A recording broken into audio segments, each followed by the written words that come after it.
পূর্বাচল নতুন শহর প্রকল্পে সরকারি প্লট বেআইনিভাবে নিজেদের নামে করিয়ে নেওয়ার অভিযোগে সাবেক প্রধানমন্ত্রী শেখ হাসিনা, তার বোন শেখ রেহানা সহ শেখ পরিবারের ৬ সদস্য ও একাধিক রাজক কর্মকর্তা সহ ১৬ জনের বিরুদ্ধে মামলা করেছে দুর্নীতি দমন কমিশন দুদক। রোববার দুদক মহাপরিচালক বিষয়টি গণমাধ্যমকে নিশ্চিত করেন।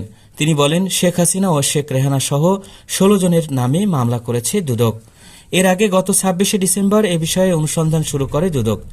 ওই দিন দুদকের মহাপরিচালক মোহাম্মদ আক্তার হোসেন জানান, রাজনৈতিক বিবেচনায় সংবিধানের ১৩A ধারার ক্ষমতা বলে সাবেক প্রধানমন্ত্রী শেখ হাসিনা ক্ষমতার অপব্যবহার, বিভিন্ন অনিয়ম ও দুর্নীতির মাধ্যমে রাজকের ঊর্ধ্বতন কর্মকর্তাদের সহায়তায় নিজ নামে তার ছেলে সজীব ওয়াজেদ জয়, মেয়ে সাইমা ওয়াজেদ পুতুল, ছোট বোন শেখ রেহানা, ছোট বোনের ছেলে রেদওয়ান মুজিব সিদ্দিকী ববি এবং ছোট বোনের মেয়ে আজমিনা সিদ্দিকীর নামে পূর্বাচল নতুন শহর প্রকল্পে ২৭ নম্বর সেক্টরের কূটনৈতিক জোনের ২০৩ নম্বর রোড থেকে ১০ কাঠা করে মোট ৬০ কাঠার ৬টি প্লট বরাদ্দ নিয়েছেন।